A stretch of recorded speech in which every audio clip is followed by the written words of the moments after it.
Ya, kita kembali lagi dalam diskusi titik temu dengan topik berebut kaum Nahdliyin di Pilpres 2024. Seperti tadi kita sudah sampaikan di awal bahwa memang NU ini adalah organisasi terbesar di dunia dengan anggota yang paling besar, maka kemudian layak kalau menjadi rebutan di dalam momen-momen politik nasional. Nah, saya ingin ke Mas Dodo. Mas Dodo, siap. Kita kembali lagi tadi. Ini menarik sekali. Dari 3 calon ini, hampir semua calon, bukan hampir, semua calon itu ingin berebut suara Nahdliyin, ya kan? Dan itu logis karena suara Nahdliyin ini kan memang besar sekali. Gitu. Cuma ini menariknya buat saya, kayak Mas Dodo yang gabung di Ganjar, emang nggak dimarahin sama NU? Nah, ini jadi ada perbedaan kalau kita bicara soal politik kebangsaan. Itu yang pertama. Yang kedua, kalau bicara soal berebut suara Nahdliyin, mungkin bisa dibilang tiga-tiganya memang sangat butuh suara Nahdliyin, Om Heria. Tapi saya melihat satu pandangan yang agak sedikit berbeda dari Mas Ganjar. Di antara ketika Pak Prabowo dengan Pak Anies yang memang sangat membutuhkan suara Ganjar di satu sisi, suara Nahdliyin, di satu sisi Pak Ganjar sendiri masih anteng-manteng. Itu terbukti dari beberapa kegiatan-kegiatan beliau juga nggak selalu dan nggak serta-merta mengembet-embet atau mengklaim lah didukung oleh ini. Itu yang kedua. Yang ketiga, kita lihat juga dari terakhir kegiatan Mas Ganjar kemarin juga waktu di rumah dinas beliau, saat proses penutupan justru di luar dugaan Mas Ganjar sendiri. Jadi yang memimpin istighosah itu masih dari cicit dari salah satu pendiri NU dari Mbak Bisri, yaitu Gus Muiz Aziz. Beliau juga sahabat baik saya juga. Dan di acara itu juga banyak dukungan dari ulama-ulama muda, tokoh ulama-ulama kultur NU yang memang jarang tersorot namanya. Artinya dari sisi dukungan di tingkat kultur, saya rasa Mas Ganjar cukup kuat lah ya, cukup stabil lah untuk di kalangan Nahdliyin. Oke. Nah, kalau dia cukup kuat, apa yang menurut Mas Dodo itu yang menyimpulkan kemudian bahwa dari masa Nahdliyin ini banyak juga yang mendukung Mas Ganjar? Mungkin tadi karena ada beberapa persamaan visi pandangan juga dari Mas Ganjar dengan beberapa tokoh sentral di Nahdliyin. Itu yang pertama yang membuat saya merasa bahwa dukungan terhadap Mas Ganjar ini cukup stabil dan cukup kuat. Jadi kalau kita bicara Nahdliyin ini kan gambarannya luas. Tidak hanya yang berdiri atau saat ini menduduki di jabatan struktur, tapi juga lebih kepada ke kultur. Karena ada beberapa kali testimoni di mana orang atau tokoh-tokoh sentral yang duduk di struktur PBNU sendiri juga beberapa kali yang bisa dibilang juga kurang atau bisa dibilang gagal lah dalam kontestasi politik. Tapi ketika salah satu paslon atau calon yang didukung oleh rata-rata dari kultur, justru itu yang lebih kuat.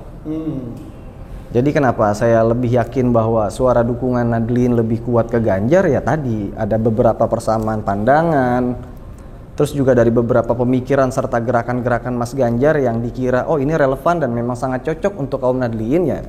Sehingga dari poin-poin tadi lah yang membuat Nahdliyin ini makin yakin dan mantap untuk mendukung Mas Ganjar. Ya, kalau kita mau melihat sebetulnya suara Nahdliyin ini lebih cenderung kemana, itu lihatnya dari mana?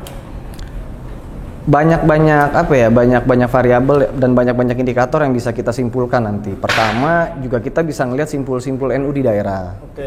Kader-kader NU ini kan masing-masing punya banyak pengaruh. Yang kemudian juga berbanding lurus dengan beberapa pengaruh kiai-kiai kultur, kiai-kiai kampung. Sampai tadi yang tadi sudah dimention sama Pak Heri juga. Nah, kultur pesantren ini agak unik. Kenapa dibilang unik? Karena mungkin ada beberapa asumsi orang akan berpikir jika menguasai pesantren A maka seluruh suara itu akan lari ke situ. Jadi bisa dibilang beli satu dapat banyak lah. Tapi ternyata enggak juga. Oh gitu. Nggak juga, nggak bisa serta-merta bisa dipukul rata seperti itu. Kita lihat juga dari beberapa kegiatan, kayak misalkan kegiatan-kegiatan politik yang terakhir sama Pak Anies Baswedan juga kan, banyak juga ternyata kiai-kiai sepuh, kiai-kiai host juga yang mendukung deklarasi itu. Namun di satu sisi, di tiap daerah biasanya beda-beda nih. Kayak kemarin kita ngelihat waktu acara perpisahannya Mas Ganjar juga ternyata banyak juga kiai-kiai sepuh, tokoh-tokoh muda NU juga yang justru hadir dan ikut meramaikan. Bahkan yang mimpin istighosahnya sendiri, Gus Muiz itu adalah cicit dari pendiri NU juga. Kan ini menarik juga nih. Nah, kalau dari sisi Mas Dodo, karena Mas Dodo ini kan di barisan nasional ya, Ganjar Presiden. Siap. Itu tokoh-tokoh NU dan kiai-kiainya yang bergabung untuk mendukung Ganjar ini berapa banyak dan siapa-siapa aja? Kalau dibilang berapa banyak ya insya Allah cukup banyak. Dan kalau disebutkan beberapa siapa-siapanya, nah ini agak saya khawatir jadi sul adab nanti. Karena kan biasanya kan betul tadi kata Pak Heri, kiai-kiai sepuh ini rata-rata independen. Dan dia kalau ditanya agak sulit juga untuk menjawab, tapi biasanya nanti dia akan ngomong sendiri. Beliau-beliau ini, tokoh-tokoh ini pasti akan ngomong sendiri, saya dukung ini, saya dukung ini. Dan pada saatnya. Tapi kalau tradisi di NU itu sendiri, apakah memang biasa kiai-kiai sepuh itu memang bicara terbuka bahwa saya mendukung ini, atau mereka cenderung diam aja?